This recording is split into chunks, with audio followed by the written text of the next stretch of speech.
దేశ చరిత్రలోనే ప్రప్రథమంగా రాష్ట్ర కాంగ్రెస్ పార్టీ ఎన్నికల సమయంలో ఇచ్చిన హామీ మేరకు అప్పటి పిసిసి అధ్యక్షుడు ప్రస్తుత ముఖ్యమంత్రి యనమల రేవంత్ రెడ్డి గారు మాట తప్పకుండా మడమ తిప్పకుండా దేశ చరిత్రలోనే మొట్టమొదటిసారిగా 42% బీసీ స్థానిక సంస్థల ఎన్నికల్లో బీసీ రిజర్వేషన్ బిల్లును ఆర్డినెన్స్ ద్వారా గవర్నర్ పంపించడం జరిగింది. ఏకగ్రీవంగా కాంగ్రెస్ శాసనసభాపక్షం మంత్రిమండలి ఆమోదించి ఏకగ్రీవంగా మన గవర్నర్ గారికి పంపించడం జరిగింది.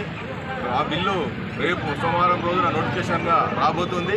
సోమవారం నోటిఫికేషన్ వచ్చినట్టయితే రాబోయే స్థానిక సంస్థల అన్ని ఎన్నికల్లో బీసీ కులాలన్నింటికీ 42% రిజర్వేషన్ ఇవ్వడానికి కాంగ్రెస్ పార్టీ కంకణం కట్టుకొని దేశంలోనే చారిత్రాత్మక నిర్ణయం తీసుకున్న ముఖ్యమంత్రి రేవంత్ రెడ్డి గారికి ఈ ప్రాంత బ్లాక్ కాంగ్రెస్ తరఫున, నియోజకవర్గ కాంగ్రెస్ తరఫున ప్రత్యేకంగా కృతజ్ఞతలు తెలియజేస్తూ, ఏదైతే కామారెడ్డి సభలో రాహుల్ గాంధీ గారు బీసీ డిక్లరేషన్ కోసం ఆ రోజు ఇచ్చిన మాట ప్రకారం దాన్ని తూచా తప్పకుండా మన ముఖ్యమంత్రి గారైన రేవంత్ రెడ్డి గారు బీసీ రిజర్వేషన్ 42% తీసుకెళ్లాలనే ఉద్దేశంతో గత సంవత్సరంన్నర కాలంలో ఎన్నో సభలు, ఎన్నో రకంగా బీసీ కులగణన చేసి అన్ని రకాలుగా బీసీలను ముందుకు తీసుకుపోవాలనే ఉద్దేశంతో, రాజకీయంగా వారిని ముందుకుంచాలనే ఉద్దేశంతో ఏదైతే ఇచ్చిన మాట ప్రకారం ఈరోజు ఆ మాటను నిలుపుకొని స్థానిక సంస్థల ఎలక్షన్లలో బీసీ రిజర్వేషన్ కల్పించి 42% కల్పించి ముందుకు తీసుకెళ్తున్నారు. ఈ విషయంలో మన రాష్ట్ర ప్రభుత్వాన్ని, మా మెదక్ నియోజకవర్గం తరఫున, మా ఎమ్మెల్యే గారి తరఫున, మా కాంగ్రెస్ కుటుంబ సభ్యులందరి తరఫున ఈ బీసీ రిజర్వేషన్కు హక్కు కల్పిస్తున్న కాంగ్రెస్ ప్రభుత్వానికి ధన్యవాదాలు తెలుపుకుంటున్నాం. అందరికీ ధన్యవాదాలు తెలుపుకుంటున్నాను.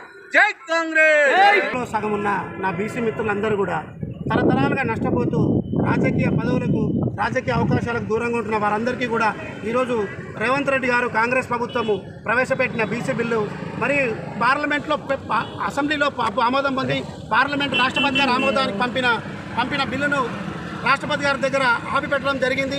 అది అక్కడ నిర్ణయం ఏమవుతుందో తెలియకుండా, దాన్ని పట్టింపు లేకుండా ఆర్డినెన్స్ తీసుకొచ్చి ఈరోజు బీసీ సోదరులందరూ కూడా 42% రిజర్వేషన్ కల్పిస్తున్న రాష్ట్ర ప్రభుత్వానికి మరియు దానికి సహకరించిన మరి రాష్ట్ర క్యాబినెట్కి మరియు స్థానిక శాసనసభ్యుడు మా యొక్క మైనంపల్లి హనుమంతరావు గారికి, మరి మా రోహిత్రావు గారికి, వీళ్ళందరికీ కూడా మా తరఫున కృతజ్ఞత తెలియజేస్తా ఉన్నాము.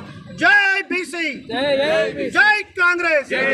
రాష్ట్ర ముఖ్యమంత్రి వర్యులు యనమల రేవంత్ రెడ్డి గారు 42% బీసీ రిజర్వేషన్ స్థానిక సంస్థల దృష్టిలో పెట్టుకొని రేపు జరగబోయే స్థానిక సంస్థలలో పార్టీ తరఫున 42% బీసీ రిజర్వేషన్ కేటాయించినందుకు రాష్ట్ర